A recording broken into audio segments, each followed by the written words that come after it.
you guys for joining on the final podcast. And yes, ignoring all the laughter that's interrupting me, this is the very final podcast, and this is mostly due to scheduling issues, trying to set up the days for everybody on whatever topics we're going over, and there's just a plethora of other types of stuff that have been stressing me out. I originally wanted to do this podcast to branch out and talk about general media, just other shows, stuff that's outside of MLP, and that eventually I'll branch outside of MLP. But things were a lot more complicated than I imagined, and I'm not going to go pointing fingers at anybody. I also am part to blame for just how much of a frustration this has kicked in. But as this is ending, we don't really have any specific topics. I'm sure that a lot of you would have plenty of things to share. In fact, this podcast is basically just us sharing our feelings over the rest of this year before we move on to 2024. And go ahead, Riley.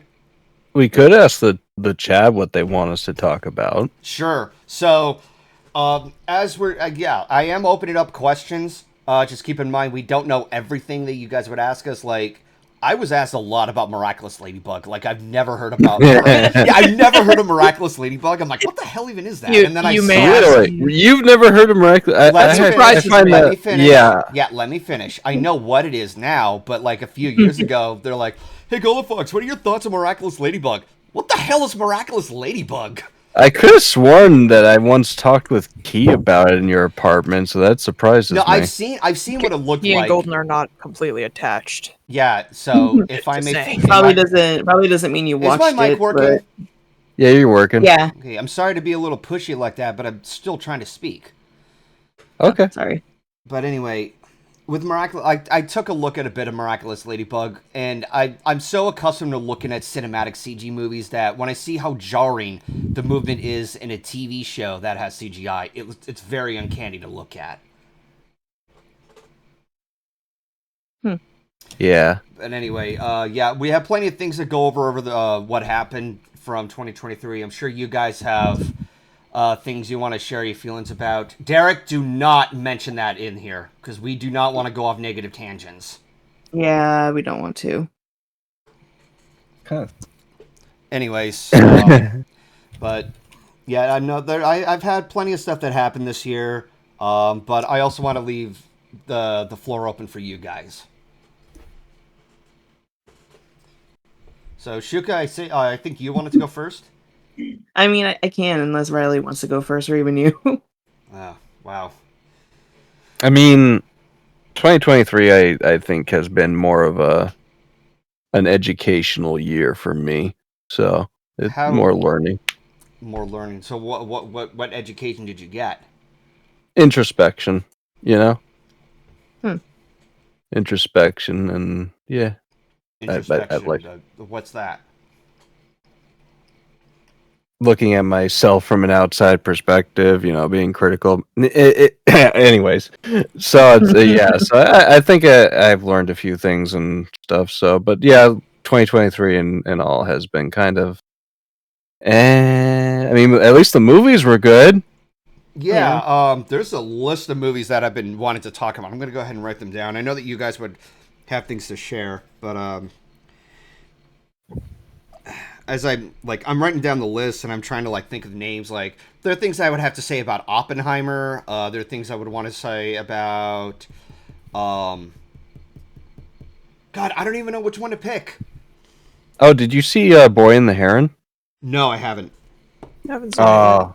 Good.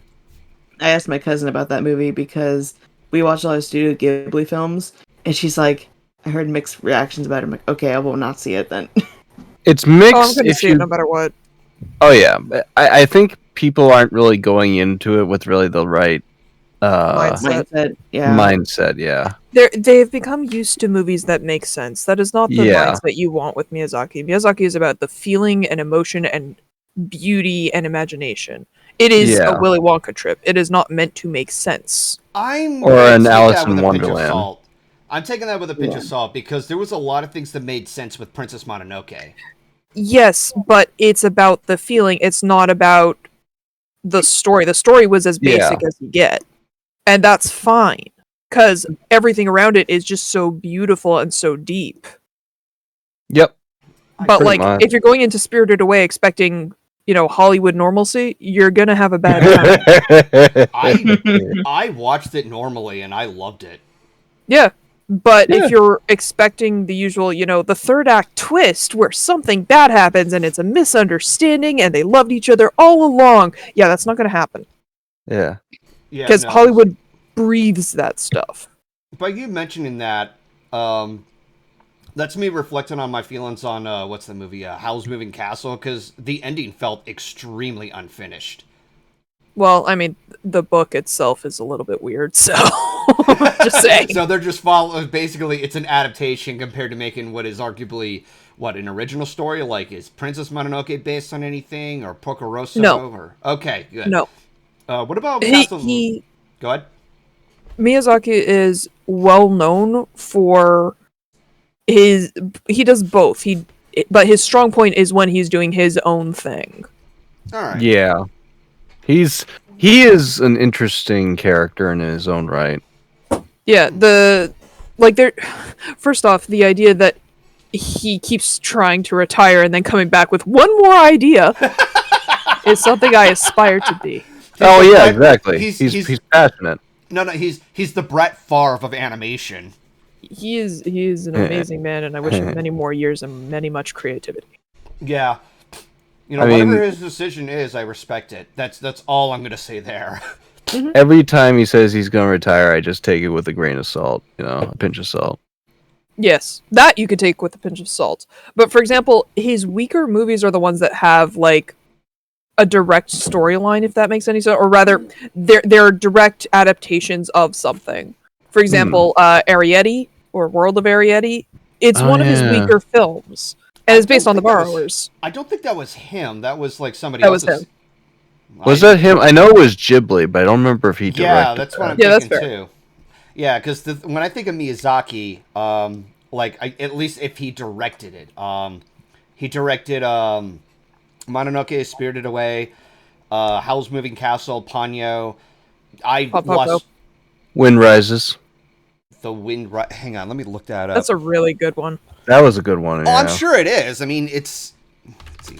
The Wind Rises. Oh, 2013. It's a good one. Okay, that's why I don't know what it is, because I've lost track after Ponyo. Nostra Valley of the Wind, Porco Rosso, Kiki's Delivery Service, Castle in the Sky. Yeah, okay, yeah. Whisper of the Heart. Whisper of the Heart. Hang on. I don't know if I actually just recently saw Whisper of the Heart this past year. Whisper of the Heart and Cat Returns are connected, and they are glorious. Okay, so Whisper of the Heart is probably my top 5 Ghibli films. Okay, so it's directed by, and I do apologize if I butcher the name, Yoshifumi Kondo. Kondo. Hayao did the screenplay, but did he direct it? I don't know if that matters or not. Let's take a look at the Cat Returns. So that one was Haruyuki Morita. Again, I apologize if I butcher the name. Screenplay was Riko Yoshida, and based on The Cat Returns by Io Hiraki.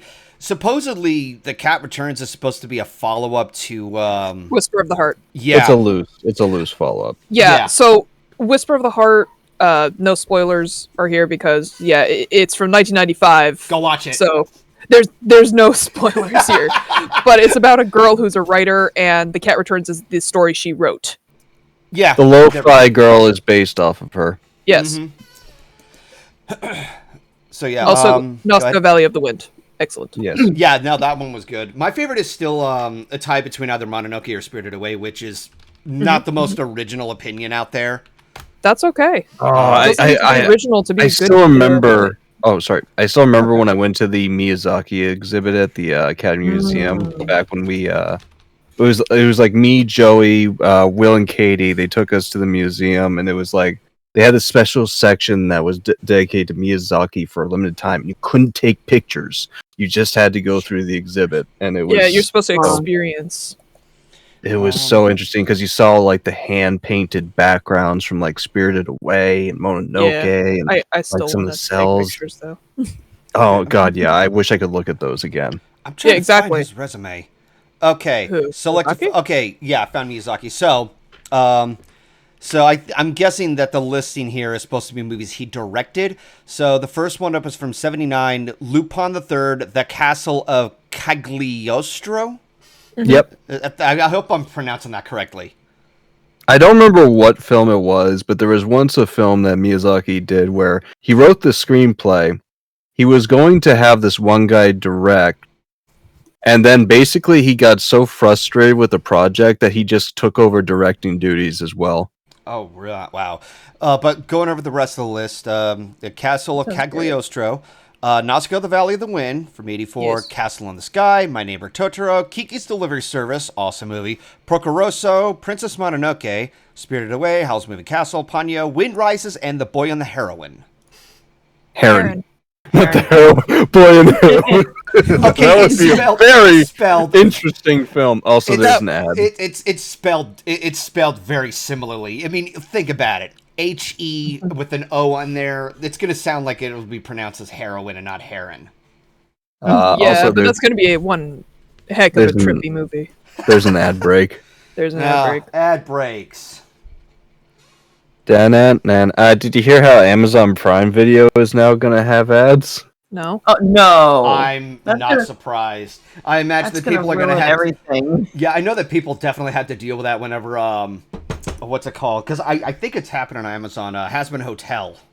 Yes. Yeah. Oh, Spinell Lover, please live that name down. I don't want people to remember that. I don't think they can hear us right now.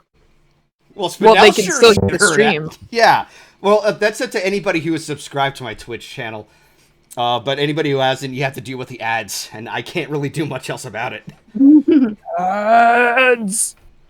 The bane of the existence. Anyways, to fill in the silence, yeah, we should move on to the next topic. Well, not as in like no. As there you go. Okay, so it's back. Juke. I'm pretty fine with just with the call that we have right now. But speaking of Has Been Hotel, like I'm sure you guys have seen the trailer for that. Like, do you have any excitement for that?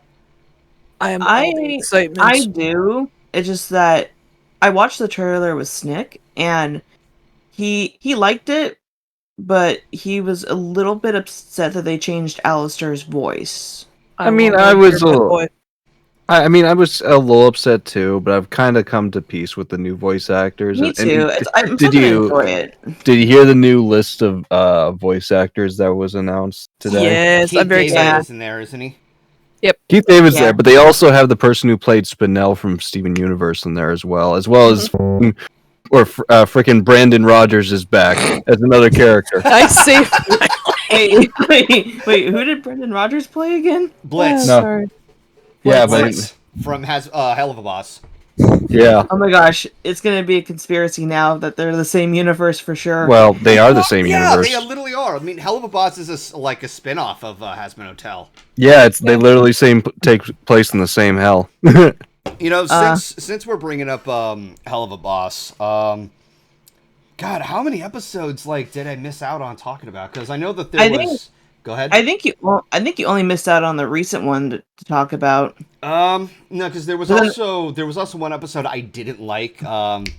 Unhappy Campers. I remember that. Oh yeah, that one. That was that episode was a trash fire. Like, I hated it. Yeah.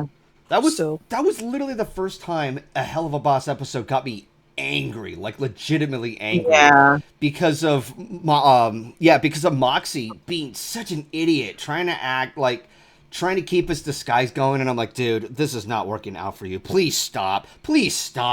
This is getting irritating.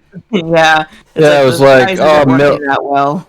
I think it was a lot because everybody was like, oh my god, we're finally gonna get an episode centered on Millie, and then it's Moxie's trying to hog the spotlight. Yeah, and the funny question is, I was asked which character did I find more engaging? I'm gonna put those in air quotes. Either Millie or Luna. I easily said Millie. She's grown to become my favorite character, and I think I think she needs a little bit more of her episode, if you know what I mean. She's more proactive than Luna. I feel like it also helps that we get more episodes with Millie in it than we do Luna. So, like, because the only episode we had with Luna in it where she was kind of in the spotlight was in the Queen Bee episode, and that was it. No, there was also where they were trying to find the daughter, Stolas' daughter. Octavia? Oh, yeah, that one, yeah. Mm-hmm. She kind of had a really big part there, too. Yeah, she did. Oh. But I also love that she's willing to do anything to save Moxie. Like the Mafia family episode. Oh, the one we don't talk about. Okay. The one Why don't we talk about it? I don't like X's and O's. It was like my least favorite episode the entire series. That's an excellent episode, but why didn't you like it? You. I didn't like Moxie's dad at all. You're not supposed to. He's a villain. Yeah, he's a piece of shit. I mean, I'm sorry. Did you like when Scar killed Mufasa? No. Was that something you enjoyed about the character? No, but it just made me even hate him more with like the other episode that he was in. It's like, why? Why do we get to see him again? Why? Because he's not a good going person. To be a main He's villain. a villain. Yeah, he's an antagonist. You're not supposed to like them. I think she's referring to that she didn't have the enjoyment of despising Moxie's dad. I think that's what it was going for. And I mean, between the two of them, I'll always prefer Stryker for reasons. Yeah. Yep. I believe I like Stryker a lot more than Moxie's dad. Like, am I allowed to say stuff like that on Twitch, or say what? Saying that Stryker is bangable is not okay. I'm pretty sure that one's the least controversial thing you've said. Yeah, like we can get the implications. Yeah, I can imply more heavily. Please no. No. I would like to. No, like trust me, I would love to say a lot more swear words, but I have to do a lot more gosh darn it instead of actual curse words because I have an itemized. Gosh.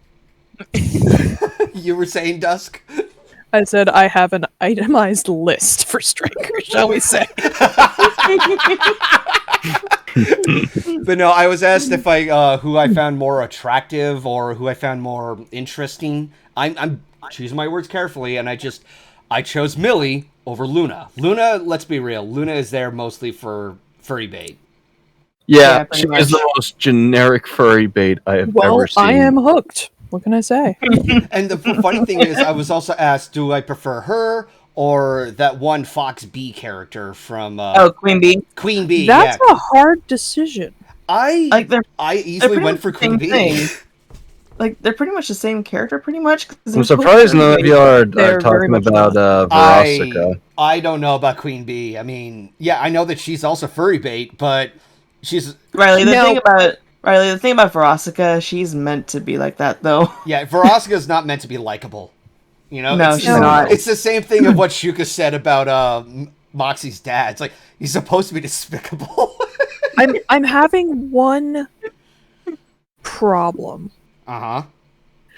Between Queen Bee, Luna, and the Fish Twins.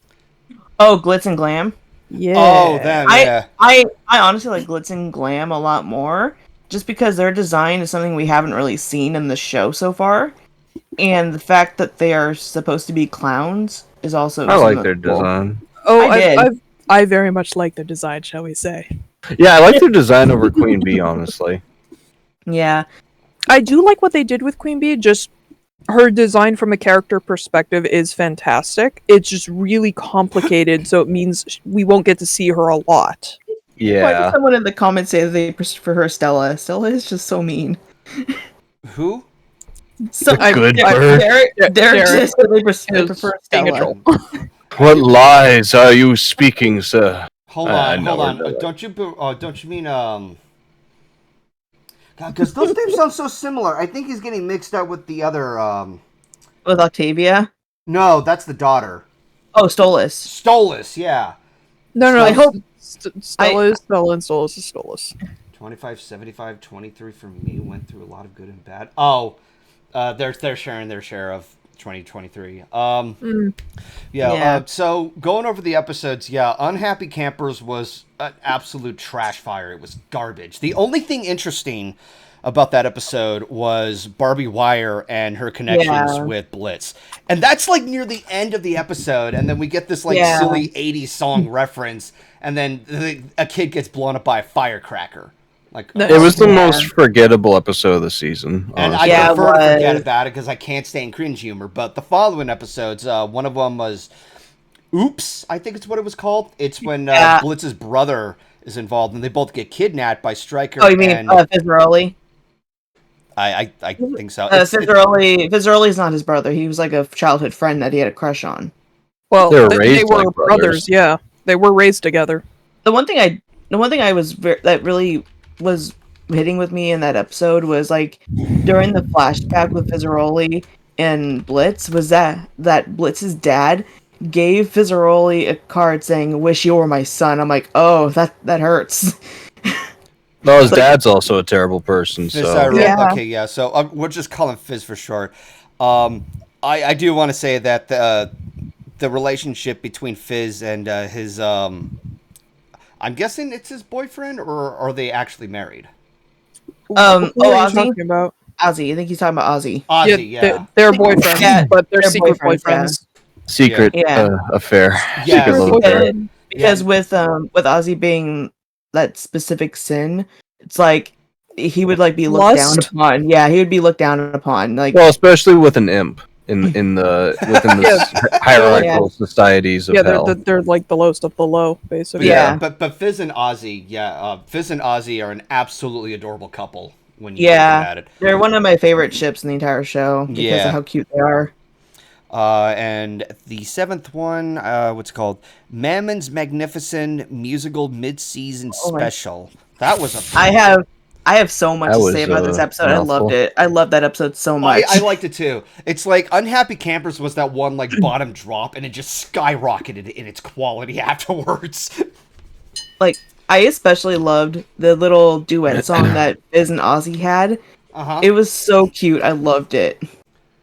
I like 2 minutes notice. Yeah, 2 minutes notice was great. I loved it. I watched it over and over again. And I'm just like, I love how Mammon the entire time is oblivious to everything. He's like, who's he singing about? And then Ozzy's like, oh, he's singing about you. And he's like, what?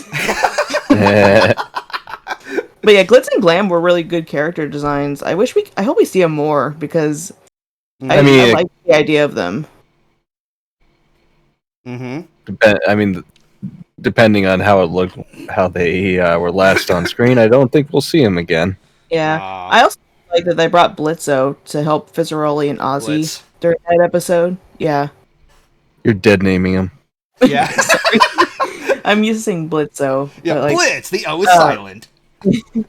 But yeah, I like how they brought him there to help Fizz, so that way he didn't get like stalked in a way. And how he's like just supporting him with the whole Glitz and Glam situation. He's like, yeah, you better beat them in this competition. I like how they've become friends again, honestly. Yeah. My favorite part of the episode though is at the end when they're all in the car and then Blitz just makes that comment to them. So it's gonna be interesting. Oh, sorry. Oh no, go ahead. I'm just saying it's going to be interesting how it's going to be different from the TV show. If the writing or if just the animation is just going to be that much better in Has Been Hotel than it is in Hell of a Boss. It's just going to be interesting to see the contrasting. Well, the thing now that you mentioned it, the thing I'm worried about is that because they're working with a bigger team, they probably have like new writers for Has Been who probably don't know too much of the source material in contrast to, let's say, Hell of a Boss. Hell of a Boss kind of set a bit of a standard on how we perceive the lore in Has Been Hotel, in that it has this, like, dark, gritty humor, but also has a charm to it. I don't know if it's going to sustain that same charm should the series air on Amazon. I think that if it's Vivian involved, and since she's working with A23, they're probably giving her a little bit more freedom. Yeah. Because they're not like a huge corporation, but even then, I doubt Vivian would like compromise too much of what she's going for with this series. But I think like the worst we've seen, honestly, has just been the voice actor replacements for those who are union and stuff. Yeah. I liked when we saw the trailer, at least, that they're trying to stick with the same theme as Hell of a Boss and not like making it PG. because if they had gone the PG route on Amazon Prime, I would have been so disappointed. That would just completely fall apart. Like it's like, we watched it because it has this hilarious adult humor that we adults can actually enjoy, and stripping that away, that's just like that. You're basically taking the root from the tree and destroying it, or removing the center pillar of a building. It's just gonna fall apart.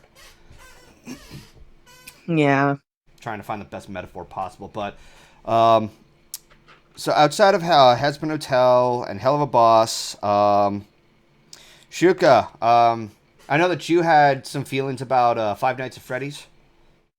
Yeah, so I saw it on opening night because I wanted to go see it opening night rather than another night, because it's scarier at night when you see it at night.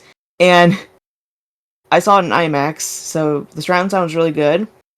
Don't ever go on not Halloween, but don't ever go on opening night to go see a Blumhouse movie because it's gonna be packed.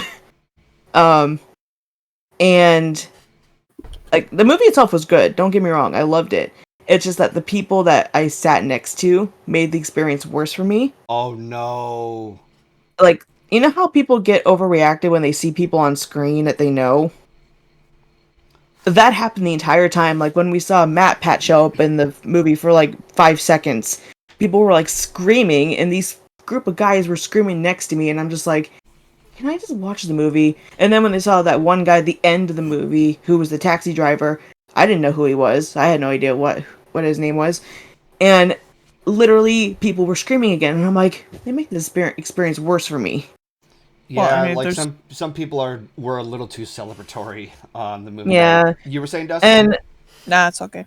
Oh, okay. Good. The good thing about the movie is that they did try to put a lot of like backstory into the movie from the games, but they were also trying to do it with the books, which was okay.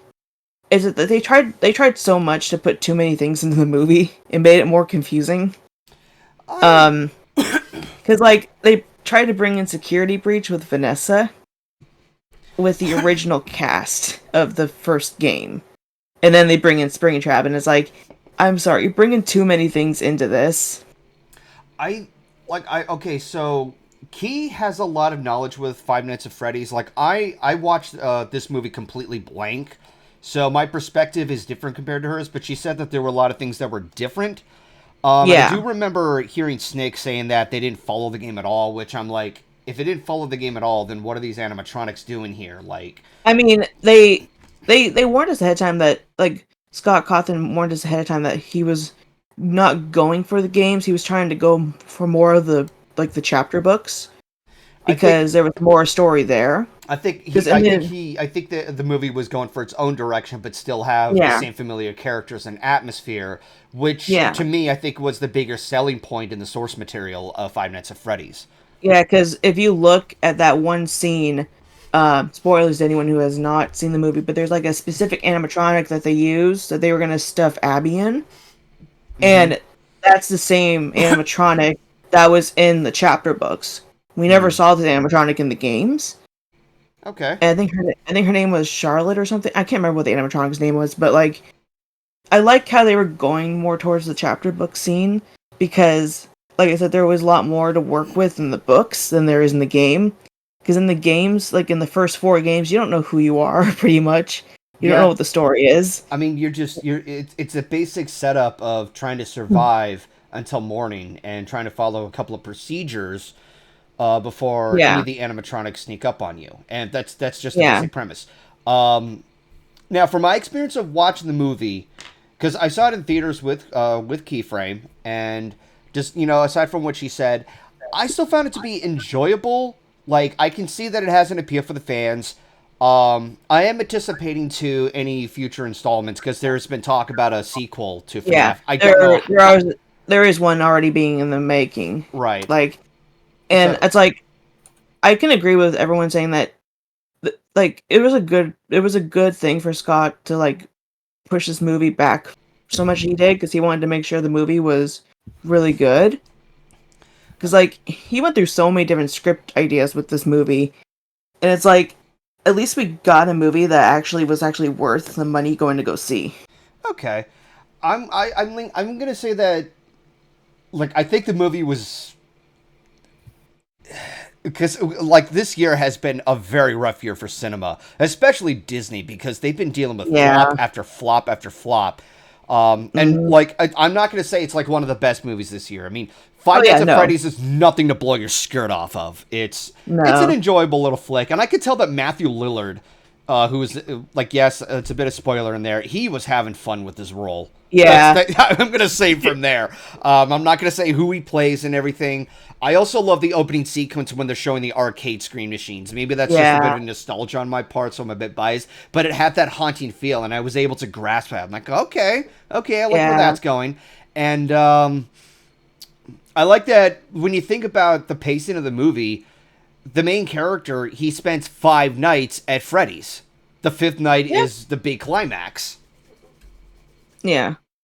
So, as far as I'm concerned with other movies out there, I straight up loved Oppenheimer. And even though there's like, I'm sure that there's some people in the chat who would argue otherwise, it's so far my top pick for like the movies of this year.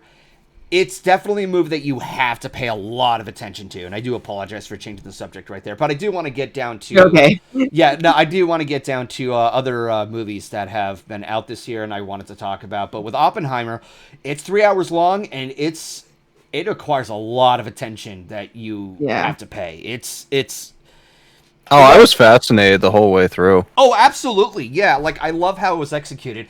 At one point, because I'm trying to stay awake and such, there was actually a scenario, like a flashback or an imaginary sequence of an explosion going off.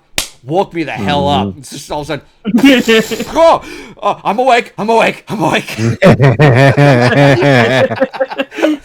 But like, just imagine you're in the theater and you hear an explosion. You're like, oh no, is the theater gonna blow up? No. I was like, oh god, did the atomic bomb go off already? Did I miss it? No.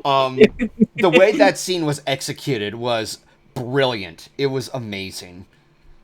Like, because when it goes off, like, it's not just loud. You see the brightness going off. Yeah. And everybody's watching it from a distance. They're wearing goggles. They're wearing a bunch of safety gear.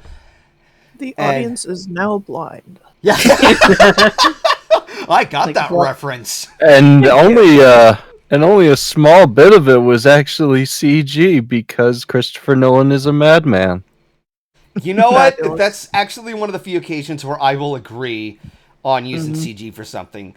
Points to him for trying to use more practical effects because a lot of us are so dead tired of CGI used for everything. Somebody actually once made a video about when it comes to people being so tired of CGI. They're basically saying that it's because we're only seeing bad CG. There are certain shots in movies and such that actually do use CGI, but we don't notice it. Well, the problem is like CGI is being used for a shortcut for a lot of things because a lot of these studios don't want to they don't want to spend the extra time and effort and money. Yeah, for like hand draw and stuff like that. But the problem too is that a lot of these CG companies are like overworked and understaffed in certain ways, but they have to be cranking out the CG for these movies and TV shows one after the other, so the quality kind of slips. It's like I've seen so many videos on this and comparing like the CG of like Davy Jones from like at World's End. That was Dead Man's Chest. That's a very good video. I know exactly what video you're talking about. Okay, so I didn't see the video, but I will say I already knew that it wasn't realistic. Like it wasn't going to be realistic enough to have like a squid face, but I thought the CG in that was really well done, at least by 2000 standards. Oh yeah. No, exactly. It's saying that why was it so much better back then, and then it explains why. Okay, that explains that. Like, I was going to use another example, and it completely fooled me because I thought the whole movie was practical. Top Gun Maverick, a lot of the cockpit shots, a lot of it was also CG, and I wasn't really all that upset about it because when you think about it, trying to get those high quality cams in a cockpit shot because it's very condensed. Like trying to angle it in the right direction and everything is almost impossible. But if you work with, the right type of shots correctly, like green screen, like maybe there was a camera on one of the jets that was flying over and they're just using the green screen effect of Tom Cruise in the cockpit to try to resemble that. Like, okay, that's understandable. So they did work with some really good like shots from flying above and flying all around the place. But that's one of the very few exceptions that I can appreciate when CG is being used. At least if it's like by a green screen sort of effect. But trying to use it to get like last minute effects and such, that's just yeah. They use it as a crutch basically. Yeah, and it's like I do hope that at some point in our I do hope at some point in the next few years, like especially now with with how rough Hollywood's been going through it from one cinematic bomb after another, and no pun intended, Oppenheimer was fantastic, and I just do hope that at one point that CGI becomes used much more proportionally, and that the animators are paid better.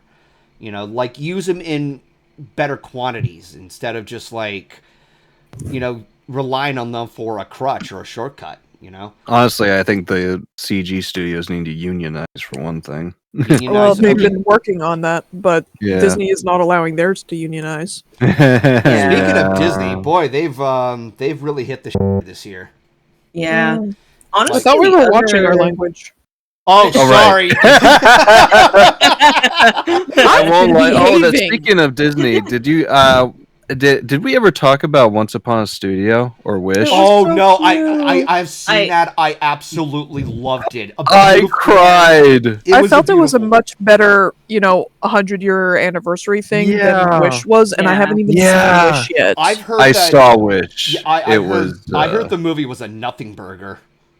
Well, here's the thing. I heard that they brought back a lot of the original, or as close to original, animators for a lot of the sequences. Yep. And I think that was just a very good touch that showed like actual respect to the history, rather than here's a reference, here's a reference, here's a reference, here's another reference, here's a reference. Yeah. Like you actually felt like they were the character in a way. Mm-hmm. You felt that they cared about it. But like to agree with you guys, like Disney has like, besides the 100-year Once Upon a Studio thing, they have not been doing really good with their movies at all. Yeah, I liked Elemental. Elemental, I've heard some good things about. I haven't seen it yet, to be honest. Like, I'm not saying better than like Spider-Verse or anything. Yeah. Like no, Spider-Verse is like big chef's kiss. Like the issue. Go ahead. The issue I feel in terms of studios and stuff like that is they've kind of grown this massive ego and now have nothing to back it up because they're too interested in. Now, you know what? I'm gonna renege on that sentence, and I'm just gonna say that they stopped concentrating on storytelling, on telling a good story. And when you have all these little studios that are telling good stories, it's become you're like a lot of behind. It's because they've turned a lot of these IPs. It's all about IPs nowadays, and owning everything, and like turning out like regular content from these IPs every year in order to make like certain dilemmas for like quarterly budgets and meeting end goals and all that. Well, if you think about it, honestly, that was also the downfall of Hasbro. All of these big studios are kowtowing to business instead of properties, instead of putting effort into the actual property that is making them money. Instead, they're kowtowing to the stock holders or the board or whatever it is. And it's just like, guys, why did you sell off the thing that was making you a ton of money?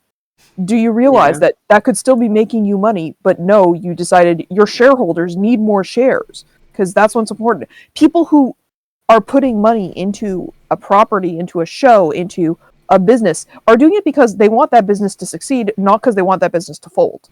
Yeah, generally, exactly. Unless they're playing games, in which case that's a whole other kettle of fish, and those people can. We're still being PG, right? Those people cannot have their cookies. Yeah. No cookie for you. Stealing all the cookies, and may all their cookies be oatmeal raisin. And like, to some degree, like some people are saying that Disney is like they're gonna go bankrupt one day. I hope I hope it doesn't come to that, but I hope that this experience taught them a good enough lesson to put. Well, I mean, Bob Iger has said that there's going to start like concentrating on quality versus quantity. Yeah, but he also expected the other guy to take a fall for him. Anyway. Yeah. I mean, and you're like not wrong. that, I think I'm saying, but I'll take that with a grain of salt. Bob still. Chapek, and that it has to be a publicity stunt at this point. Also, Magical Starflash, Warner Brothers has no idea what it's doing. I'm just going to put it that way. Oh, yeah. It's just Zaslav. Yeah. They're doing the same thing that WWE is doing, and they're putting all their money into one basket, and that basket is floating, and not very well. Like, when this all happened because they keep, like, they've been in debt for, like, I think, was it $6 billion at this point, and that merger with Discovery didn't help. And now they've just been trying to, like, Zaslav has just been writing off films for taxes, and it's actually starting to bite them in the ass because, like... Yeah, I heard about that. Yeah, because studios are, like, filmmakers aren't going to want to work with you if you're just going to not let their film see the light of day, you know? That's... we have an ad. After these messages, we'll be right back. You guys, like, I still like watching those pre-roll ads. Which ads? Oh, the stop motion. Yeah, the Will Vinton claymation ad break. I just showed. Those. Did I show that too? I showed it to a friend of mine, and it was one of those Canadian warning messages. The scary ones. Oh wait, is that the one with the hippopotamus? No, that one's a cute one. Oh, okay. But I did use that in one of my videos. Thank you for that, by the way. You're welcome. That one's a cute one. There's the don't play with electric wires from Britain that is going to terrify you. Oh, I've seen that one. I think I've seen one. I don't know if it's the same type of ad, but I remember that there was one where a lady was saying something very silly, and karma struck when she was carrying a pot. Like, she was in a kitchen, and it was a pot of hot water, and she slipped and fell, and it got all over her. That's what I'm talking about when I talk about Canadian safety. Oh! Oh, I remember the Nostalgia Critic back in the day, like, showing a few of those Canadian commercials. I saw that when I was in college. Like, oh, Brad, look this up, and I'm just like, oh, God. Another one is Why Be You When You Could Be Me. It's not disturbing on a physical level, it's disturbing on a psychological level, because it's these two girls who go into this shop that says, it can change you and make you popular. And, like, it shows, like, liposuction and, like, lip jobs, and it's terrifying. We're back. And then they, like, run out after, like, really quickly. It's just like, yeah, run away. That and anything to do with drugs, those were always trippy. Yes. And they wonder why my generation is a little bit not okay in the head. Oh boy. You know, on the topic about Warner Brothers, I can somewhat say only one thing, because it has a bit of a polarizing reception. They did release Barbie. That's fair, but also, I will say that they made a really stupid move with the whole Justice League cast, whatever they were doing, because they messed up with all of them and stuck with the one person they really shouldn't have. You know, whenever I hear some kind of update regarding the DC universe, I'm like, yeah, they don't know what they're doing anymore. I'm waiting to see what James Gunn does with it. I mean, I trust James Gunn somewhat. Go ahead, Shuka. There is. I was gonna say, Logic can agree with you on that, with the whole, like, what are they doing with DC thing? Because whenever they try to involve DC with RWBY, they always mess up on the voice actors. Okay. Like, they always just mess it up. Like, he doesn't like it. He's like, why? Why is this? Why you guys? That's the thing, though. Like, right? The DC animated movies are good. Oh, those are great. Oh, absolutely. Yeah. I don't blame anybody for that. Like, sorry for going off topic here. Dusk, I know you were trying to say something, but as of this year, I did watch something that came out a few years ago. And I did mention it during the gaming stream, but I did want to, like, gush my feelings on this. I didn't know about this, but the crossover of Batman versus TMNT. Oh yeah, that was fun. That was a fun movie to watch. Like, I was surprised. Like, I first, like, found a clip, and that's how I found out about the movie. Same. Bruce Wayne taking on the Shredder, and the fight, the choreography was it. You felt it, like the way, like, just I'm trying to find the right words here. It was just very well done. I forgot what I was saying. That's all right. There's also, like, Constantine throughout the entire DC and animated universe. I still haven't seen any of the Constantine movies. He's in a lot of the like he's in Justice League Dark. He's in Justice League. What was it? The last one of that. He is always a great character because the guy's like, he basically did with the devil as a kid. He was a punk. We're not allowed to swear. Yeah. Anyway. Oh yeah, right. No, anyway, it's fine. So he's familiar with the occult and stuff like that, and heaven and hell. Familiar, he says. Familiar, one. And he's but all he does is wear a trench coat, but he deals with. He's basically the DC's version of Supernatural, I guess. If I he's a little bit like a mix of Supernatural and The Question if he wasn't complete crackpot. Yeah. Okay, so this is from one of those animated ones, right? Or yes. Okay. Yeah. So, okay, Golden, the easiest way to keep it in your head, Marvel has been doing good at movies, but their animation is not great, whereas DC has been sucking at movies, but their animations are great. Okay, yeah, that makes perfect sense. And I'm just now remembering with what's his name? I think it was Michelangelo facing Ra's al Ghul. It's Ra's.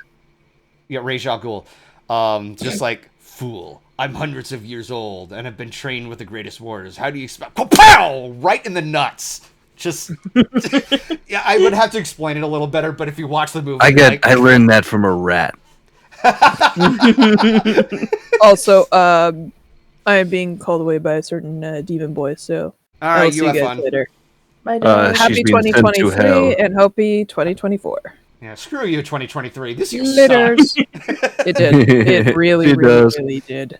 Later. Later, Dusk. So, I should get this off my chest about how much of a it was a train wreck this year. It hasn't been any better than last year, and just to get it off my chest, I got COVID back in July, and that was one of the worst experiences of my life, and I would not wish that on anybody.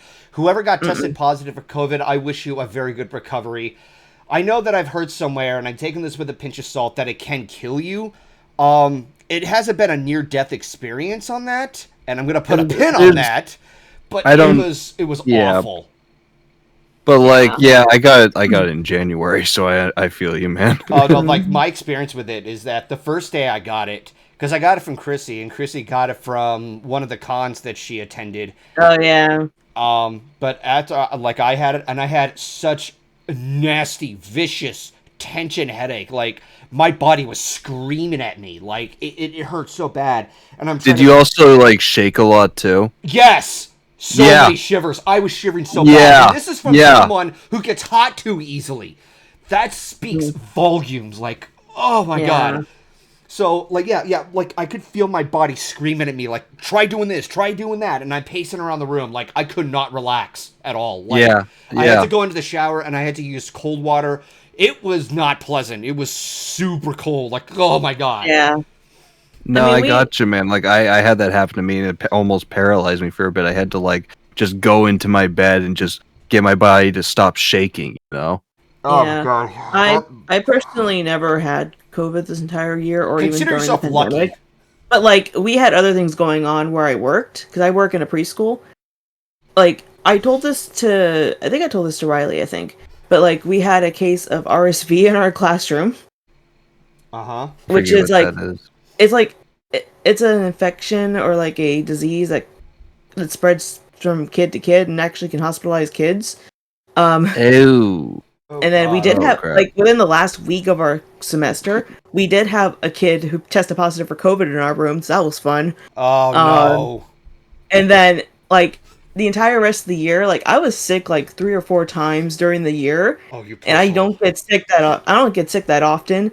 And I've been getting sick a lot more since I've been working with kids.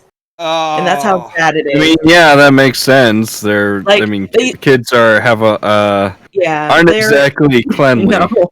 But when we were exposed to RSV in our room, if any of us coughed once, then they sent us home regardless if we were sick or not. And I get allergies a lot. And I was coughing a lot because of allergies. And they're like, okay, yeah, we're sending you home. I'm like, I'm not sick. Go home anyway, boy.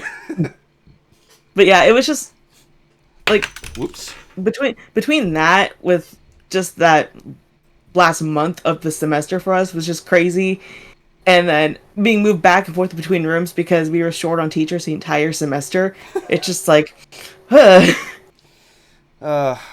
okay, so aside from like, because like I mentioned before, like having COVID, it wasn't a near-death experience, but I imagine if there's somebody like in your, like if you're in your 60s or your 70s, if not 80s. Yeah. But I did have a near-death experience earlier this year, and yeah, I'm going to be going in full detail about this one. When I was at work, I got hit by a car. It's not fun. No, it wasn't. And the thing is, it was rainy out. I was working the late night shift, and I had to close the store. But I'm on the crosswalk, and I'm wearing safety gear and everything. A car comes from behind me, and I didn't notice it, but there was like a screech of the car hitting the brakes. And the next thing I feel is bam! I just get hit from behind, and I'm sliding across the front bumper, and I fall on my back. And then, like, I roll to the front, and I'm, like, getting up, like, oh, my God, I just got hit by a car. Am I dead? Am I dead? Like, that's literally what just happened. I'm just, like, down the crosswalk, looking both ways, because I have to check and make sure I get all the carts back in the corral, because that part of the job is a bitch. Yeah, still better than dealing with feeling. Still better than dealing with customers at the front, because they... Again, they going off. Mean. Yeah, no, that's a whole different can of worms. But all of a sudden, a car just hits me from behind. Now, the dude actually did roll down the window. He's asking, "Am I okay?" To which I respond, "I'm still alive." And somebody else who witnessed it escorted me inside the store at the Starbucks department to like have a seat, so that way I can recover and everything. Thank God nothing broke there wasn't a single broken bone. All I felt was just a sore on my back. Because that impact, like I got hit like right at the ass and I fell backwards, hitting the front bumper and then just sliding across the car. At least, like, hopefully you got a couple of days off to recover from that. No! This was me working 8 days in a row. If I was them, I'd be like, excuse me, I just got hit by a car. Can I please take a day or two off to recover from I so my wanted to say experience? that. I so wanted to say that because I was also angry at an unfortunate situation that my family went through. I'm not going to get into the details, but things were pretty hectic on that end. There were certain false allegations that had to be straightened out and just like... Yeah, I was not in a very good headspace, and I had to stomach all that. And I'm thankful that I'm alive. That was one of the most terrifying things that I've ever had. This was like, what, 3, 4, 5? This was about 4 months before I had COVID. So I had a near. You were hit with everything. Yeah, no, I went through some unfortunate bullshit. Pardon my language. Some unfortunate bullshit that happened this year, and it's just like, can life not give me a break for once? Like, in 2022, my YouTube channel got hacked. I got a strike from a company even after I was backing down, and they kicked dirt in my face. My car breaks down. I'm under some serious financial debt. Like, it's... Like, give me some slack here. And thankfully, that has been changing at the end of this year, because I'm not sure if I'm going to say this in an update video, but I do have an eagerness to mention this out loud. I got myself an editing gig at DA Games. Thanks to Keyframe. That is good. Yeah, and it's actually it's made me a good buck, so I can pay off some bills. Still not out of the woods. It's still going to be a ways to go, but there have been some plans going out. I'm not going to get into the details there, but I'm going to have a lot of work to do at the start of 2024. Now, I am going to try to get some work, I'm going to get some content out this coming year. I'm going to try to do better this coming year, than last year, because this year 2023 I hardly uploaded anything until this month. I feel like 2023 was like it's like the back end of the pandemic, and so like everyone's still trying to get back into things, and it's like people just don't know what they're supposed to do. People are stupid.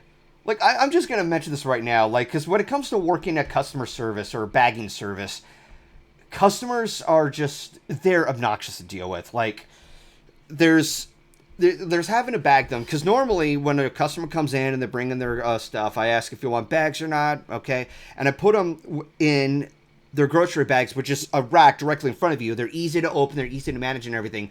But now, in our state, they have this stupid law where you have to pay 10 cents if you want to use the grocery bags. Yep. So they bring their own bags, and I have to unwad them, put them on the side, and they're so picky about it. Like, no, put the cold stuff in this insulator bag and put it here and everything.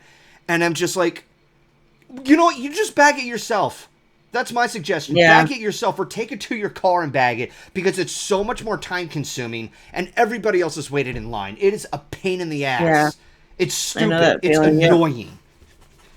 I like to, okay, so you want to save 10 cents or 20 cents or however many bags you use. Do you know how much they have to pay for all the groceries? Like almost $100 worth. Yeah, I don't think 10 cents is not a problem. Yeah, I don't think 10 cents is gonna break bank. Okay, I do apologize for being a little too over the top about it. Mm-hmm. I like to call them self-baggers or bag bringers because they selfishly like to have their stuff bagged and take up more time, and it's so annoying, you know. Yeah, I went through that especially at PetSmart when I worked at PetSmart, and it was just like people don't know how to treat people who work in retail. They're like, oh yeah, they have no problem dealing with this stuff. It's like, no, especially coming from someone who worked in retail at a pet store where they don't treat their employees the greatest. No, they don't. It's like, one, they kind of pressure the dog trainers at PetSmart. They pressured the cashiers to the point where I was the only cashier on the floor. And I never got a lunch or a break because they would never let me have my break or lunch. Hold on. They never allow you to take a lunch break? That's a violation. No, because no one was able to come support the cash register. Yeah, you still had to take a lunch break. I know, that's why I left them, because they literally were not supporting that with me. Yeah, that's not okay. It was terrible. It's like, I will never go back to work at PetSmart. I never will, and we were in and out of like managers left and right. Like we kept getting new managers every month. It was like, why? Blame you. But it's like just retail in general is hard, and if you're not being nice to the people working in retail, like we try to be nice to the people in retail whenever we go to the stores because they put up with a lot. It's such a dehumanizing, rotten experience, and I just want to say for everybody else who works at retail and deal with customers, I salute you. You're dealing with an emotional battle because like you have to keep a straight face, you have to keep your mouth shut if somebody mouths off at you. I will never forget that a few weeks ago, I think it was during Thanksgiving, once again it was another self-bagger customer, and I'm tossing tossing a couple of stuff in. It was like a few bags of nuts and an old guy, and it's just like, you tossed them in there like that again, I'll make you pull it out and put it back in again, son. He's tossing our stuff around. He's making a big fuss about it. Like, oh no. I was so close to being like, you bagging yourself, you old fart. F*** you. Yes, I know language. I had that same experience at PetSmart one time, because PetSmart was my worst experience working in retail, and I've worked at many places before that. But it's like you get like a lot of people coming in there who are just like, are very picky about what they want to buy, and they'll like, you know, PetSmart has like an app for their phone, and they'll go on there and they'll be like, oh, well, it says you have this in the store. It's like, our app never updates, so it's like, we never know what we really have in stock. And they're just like, well, can't you come help us? And it's like, I can't leave the register. And like, it's ridiculous. It's like, yeah, imagine that concept. Yeah. It's like, between that and the fact that some people are just like, they don't really... Like, we keep all the medication for dogs behind lock and key. And it's like, even if we have 2 cash register open half the time, they'll be like, hey, can you get this for me? It's like, can you wait 1 second? I have to finish up with this customer. Then the phone rings, I have to pick it up. And you have to multitask on the phone and, you know, scanning stuff. And it's like then they start getting mad at you. And it's like, I'm sorry, I'm the only one on the floor here. I can't really get back up. Sorry for the interruption. I just want to say to Drog, you are lucky to not work in retail, because retail sucks. Yeah. Don't try to make a career off of it. Go for a better job. No. And to anybody else who's dealing with like customers, start applying for like warehouses or trying to find a job that gets you out of there, because it's mentally not good for you. Like maybe for teenagers, so that way they can learn to respect other people. But even then, like customers, you know, if you're going to go shop there, be polite. You know, they have to put up with all kinds of nasty attitude. Like it's sort of like with it's sort of like any job though in general, because like in general, not a lot of jobs are really good either. Because like, sorry, my mom just walked in. But like, even though I'm working in a school, like the school district isn't that great either. Because like they're trying to tell us, oh, you can't say certain things to the kids now. Like they're putting a limit on what we can do. We can't discipline the kids. You and can't it's like, discipline them. No, you can't. Oh, my mom's here. She can tell you too. But like, we can't say no to the kids. We can't call them boys or girls. That's it's so like, stupid. And my mom can't like send kids home for misbehaving at school now. I'm a yard duty. She's a yard duty, and so she can't do that either. I heard that, but I just guard. I mean, no, just working with people. Like it sucks to work with people. Because they're like strangers, you don't know them, you don't know their preferences and everything. But a lot of what the preferences are just so contradictory to what's formally common sense, you know? Yeah. And like, again, I could go off a tirade of sharing stories over and over and over. Like, there's one more that I'm willing to share, and it happened about a year ago. Yeah, it happened over a year ago. It was back in 2022. I told somebody they can't park their bike inside the car corral, which because to go without saying. Yeah, so I tell him, sir, you need to move that, because I had a huge row of carts that I need to put in there, for one, and two, that bike could have been caved in and he would have had a harder time, and three, people go in there to get carts and they could steal your bike. So he gets snappy at me saying that I killed his mood and he's calling me the F word and everything, and he's doing this out in public. Like, what's your problem? I stumbled upon him again, and he was very snappy at not a customer, but a cashier. And I'm witnessing this, like, dead center of all this. I was like, so he's just a prick in general. Yeah, and he's like, the cashier, she just said, oh, yeah, no, we know who he is. He only cares about himself. He doesn't care for anybody else. He's a regular. They know him that well. He's a regular. Prick. Yeah, and, at this point, if he's going to behave like that, it can happen, because somebody... hold on, let me finish.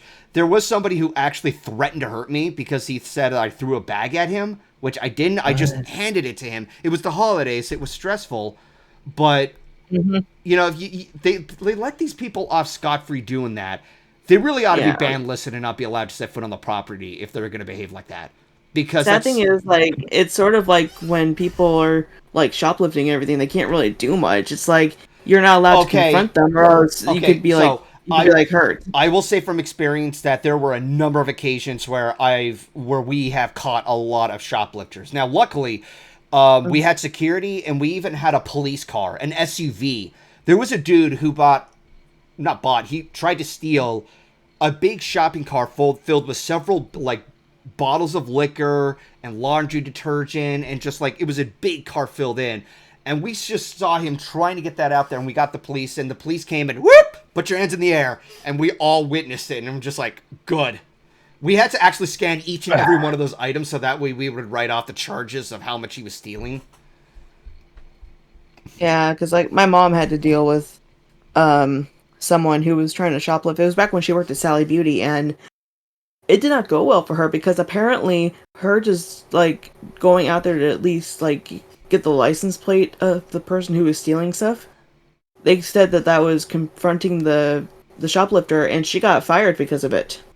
And so now she's, like, in a lawsuit, like, thing with Sally Beauty right now, but, like, it's just, it's just, like, you can't really confront them. It's like, you'll get in trouble if you confront them. Okay, so this is something I can somewhat agree with, and this is largely due to the fact that shoplifter could have a weapon in hand. Like, they can pull out a gun and shoot you. And you don't want to run the risk of doing that. That's something for the police to do. The problem is that it's not so much as that we can't do anything, it's the timing. And there were times when we were lucky to actually have a police car come by and catch a shoplifter. But other times, they don't have those. And at one point, I was trying to get their license plate number, and all I did was, because they're like, I couldn't get the shot because they're squiggling around the parking lot. Like, they knew that somebody would pull out a phone and try to take a picture of the license plate. By turning around so many times, you can't get a clear shot of it. It's too blurry otherwise. So all I did was call the police and tell them what the model was. It was an SUV, like a GMC or something like that. And I explained it to the police when they arrived and everything, and that's all we could do. and yeah, it sucks. You know, there's a number of other issues as to why, like, I understand that when it comes to having a job, like, you need a job because, you know, it helps. You need a job to live. But this is just one of those things where is it even worth it to have that kind of job? Because you're putting your life on the line. I asked the same thing about my job working in preschool. It's like, with how they're telling us how to treat the kids now, and like we can't discipline them and teach them like you're not supposed to do this, into like it's starting off in preschool now. It's like it's like our job is to get them ready for kindergarten and everything. It's like we can't even tell them what not to do anymore. It's like makes me wonder, what is the deal? Like, we can't really be a teacher. I don't want to be a teacher in this world if that's what we're going to teach them. It's like we're not disciplining them. We're not teaching them like you can't do this when you get to a higher grade. It's like you're not going to get away with everything. You're not going to get one-on-one special attention. Yeah, and it's just working is just not fun nowadays. It's just it isn't, and it emotionally drains you. Yeah, it's very draining. And if you guys ever wonder why I haven't been producing content, I think you can kind of understand why. I'm too drained to work on diddly squat. But also, I love what Drog said in the chat. My dad said this once, and I'll say it for him. You can't fix stupid. My grandma says that too. It's actually pretty funny. Oh, it is. It's like, hilarious. Actually, it's hilarious. there is a bit of an event that happened earlier this year, and Mudahar, some ordinary gamers, brought this up. But it's kind of explained in two ways. So obviously, I have to make sure that I collect stray carts from around the parking lot or the shopping center and align them up into the cart corral. Which, okay, a lot of people don't bother to do that. What's worse is now we have wider carts. And I try to separate those because they will not fit properly with the regular ones. People keep mixing them up. They keep mixing them in one corral after another, and I have to straighten them out all the time, and it's very obnoxious. But somebody was trying to make a change on that, not so much as the size, but like the stray carts that people keep leaving. Mudahar was like documenting this, and this guy was like, he was vlogging his experience and trying to catch people who keep leaving carts all over the place. So he would find their car and would try to place like a bumper sticker saying that they're a cart knocker or something like that. And one of the guys saw that and said, hey, you take that off. You do anything, I will kick your ass. Then he pulls out a fucking gun. And the dude is now on the run for his life. Like, that's how... laugh. The bumper sticker thing makes me laugh.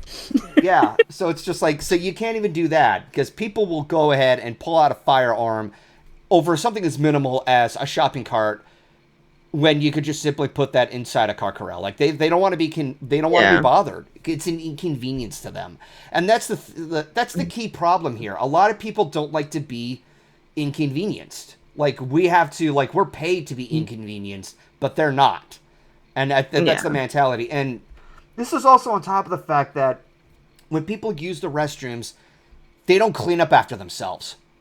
They do not. Yeah, on an hourly basis, when we have to sweep across the sales floors, we also have to check the public restrooms.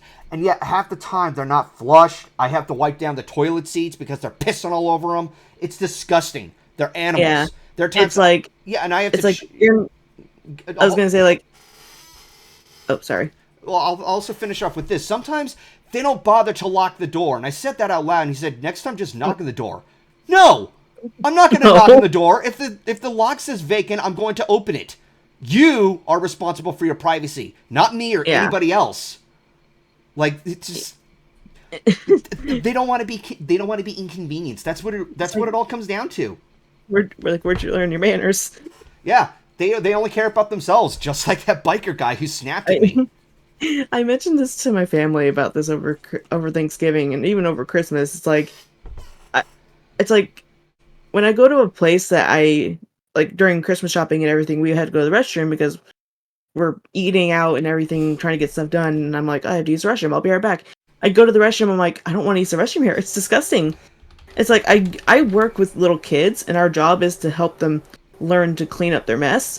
No, you guys are just giant toddlers who don't want to clean up your own mess. It's like, why? Like, you're making this difficult for other people to live and want to go shopping because people don't want to use the restrooms. They don't want to be bothered to do anything. And oh my god, we have gone on such a tirade about working retail. I am so sorry about that. I just needed to get that off my chest because I've been through so much bull crap over the course of this and last year when working a day shift. But Derek's like, I'm not wrong. yeah, no.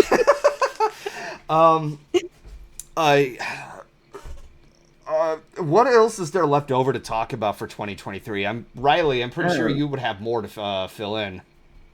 Honestly, my mind is completely blank at the moment. I don't know. I mean, there was another movie I just recently watched that came out this year. What? It was Trolls Band Back Together or something like that. Oh, I saw that too. It wasn't bad. It wasn't bad, and I liked that they brought back NSYNC for this movie. Like they had a reunion for NSYNC. I'm a little cautious about that one, not because of the Trolls movie. Like, I saw the original Trolls back in like 2016. I thought it was okay. Yeah. But I have no respect for Justin Timberlake anymore. Yeah, honestly.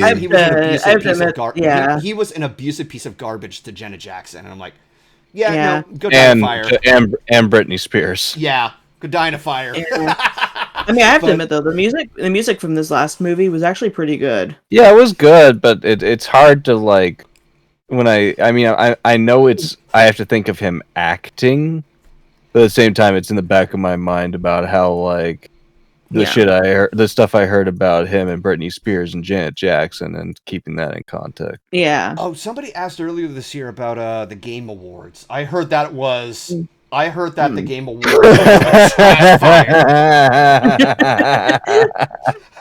It always is, but it's always in the most interesting of ways.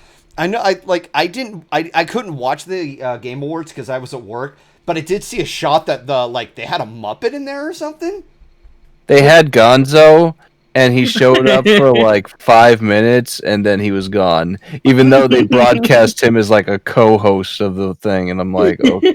Oh, so they wanted to spare those 5 minutes out of like what 4 hours or something? Like how three and a half. 3.5. That's normally how long these type of ceremonies go on for. I mean, oh god, like that's got to be embarrassing. But like. I don't know what games won or whatnot. Like, I still haven't had the chance to watch it, but I heard it was awful. So Baldur's Gate 3 swept. It swept. Baldur's Gate? Yeah, it swept the entire awards. Spider-Man 2 fans were butthurt as all hell. I heard about it a lot with Logic and them. They were talking about it, and I'm like, oh, I'm happy I don't watch these things. Because I would just be like, no. I always find it entertaining in a way. And how they had like a thing of what was it? They had a sign for every developer that they actually gave an award to like shoo them off stage. It was like, please wrap it up. Oh, and it was it's just like and yet they had so many advertisements. They had so like I like some of the games they showed off and stuff, but at the same time it was like in my experience, because I remember watching the Game Awards back in 2021. And they had game trailer, like at almost like every step of the way. Like I can't even keep track, but but also I do remember that a lot of us were like gushing our feelings out over the Sonic 2 trailer. Yeah. Oh yeah. It's like that's why most people call it the game adverts instead of the Game Award. That is absolutely true. But when I hear that there's advertisements everywhere during the Game Awards, I am not surprised at all. Go ahead. I still remember in like I think it was 2016 when they had the Gillette Razor Man going around walking this guy walking around with dressed up as a giant Gillette razor. That was that, and of course we have old Dorito Jeff, Mr. No. I will never forget that blank ass stare as he like completely, as his soul left his body as he was just talking about Halo 4 with the frickin' Mountain Dew and Doritos. God. Jeff Keighley, man. It's really hard to say anything positive about Halo at this point. Like, the original games are a classic, but the series happened, and has there been any update about Season 2? Oh yeah, it's coming. It's coming. It's. I was gonna say I don't know. Well, I mean, like, in your case, Shuka, I'm not surprised because I don't think you played Halo before, but... I've only played it once with Aeon and Logic, and that was it. Okay, and I did fair not enough. Apparently the Bill Clinton kid was in the audience. Sorry, I was responding to one of the people in the chat. Oh, the Bill Clinton. Oh, yeah, no, I remember that kid. How was he even allowed back in the building? I have no idea. I nearly forgot about that until someone mentioned it. I can't even call him the Bill Clinton kid anymore. He looks terrifyingly similar to that girl in Stranger Things. Oh, apparently he's just known for doing this. He just goes wherever there's cameras being played, and he'll just be do some troll act to get attention, you know? Yeah. And by that kid, I'm not talking about 11. I'm talking about that other the one who can make illusions from the other sister episode. Oh, oh my gosh, what's her name? Oh yeah, the weird episode that was kind of out of place from season 2. The one that 11's sister. Yeah. There was a name for it. Wasn't her name like Retro Gamer Kevin? It wasn't Max. Max still lived in that small town. No, this was when in that episode, 11 or Jane went to Chicago and met a bunch of outlaws or criminals, and the head honcho was a girl who could actually create some like illusion. Wasn't her name 8? Wasn't her name 8? 8, 7, something like that. Hang on. One of the other numbers. Yeah, yeah, it was. It felt like a lot of people complained because it was kind of completely out of place for that season. The Lost Sister. Okay, yeah. So synopsis cast. Let's see. No, not that. Okay, that's not helping. All right, I'm looking around. 11 explains to dark-skinned girl. Okay, so Kali, otherwise known as 8. That's who it was. I knew it was a number like that. Yeah. I was like, it's the not Bill 7. Clinton kid looks like a Rule 63 version of that girl. I made a side-by-side comparison. I'm like, dude, oh, no. You look like that kid from Stranger Things in that one episode. Golden, in post-production, you need to put a side-by-side comparison of them. I tried to find it on my Twitter, and yes, I still call it Twitter. Screw Elon Musk. I'm not calling it X. I will always call it Twitter. Yeah, everybody calls it Twitter. But has an obsession with the letter X.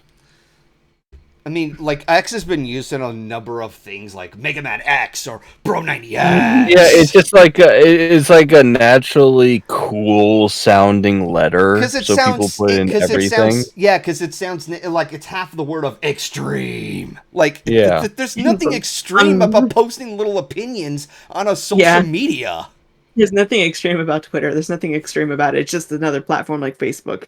Yeah, exactly. I've also really liked the game Lethal Company.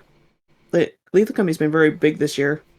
Oh, I've been playing a little bit of Lethal Company. Like, I tried streaming it earlier this month, and yeah, I know that a lot of you are aware of this news already. Like, OBS kept disconnecting on me. Like, thankfully it didn't happen now, and I'm probably jinxing myself. I do hope to stream more of Lethal Company, and there's like other kind of like game streams that I hope like get off the ground starting next year. I meant to do more gaming streams this year, but OBS kept disconnecting, and my job kept having me work late night shifts. So it's like, well, crud. Well, I can't do anything. Like, I'm not gonna like stream at 1 a.m. You guys are gonna be dead asleep. Yeah, inflation, all that. Everybody's working like extra hours and stuff now. Yeah, so. we've been playing Lethal Company with mods, and then so it's like it makes you have like bigger lobbies. So you can have like more people in there, which has been fun. Oh yeah, I've heard. And also like you can hear like the screams longer. It's so funny. Like Piggy, he recorded us playing Lethal Company. We weren't playing with mods, mind you, because we had Wolfhead with us, and Wolfhead doesn't want to play with mods. And you can just hear Snick running out of the building with Piggy on his side of the recording, and he's just yelling and yelling and yelling, and he runs out of the building. Yeah, like, I'm not surprised. With no context, though, it just looks so funny. But it's been fun to play. Oh, I'm sure it is. Like, I have found it! Okay, so I'm going to go ahead and just link it to the Twitch chat, if I can find it somewhere. There we are. And on the podcast chat... What is this? They look terrifyingly similar. If there were Rule 63'd. Oh gosh, they do. I regret looking at it now. Oh my gosh. So yeah, the Bill Clinton kid looks like 8 from Stranger Things. Oh gosh. I'm not gonna unsee that now. How dare. Every time I see 8 now in Stranger Things, I was gonna think of the Bill Clinton kid. Thank you.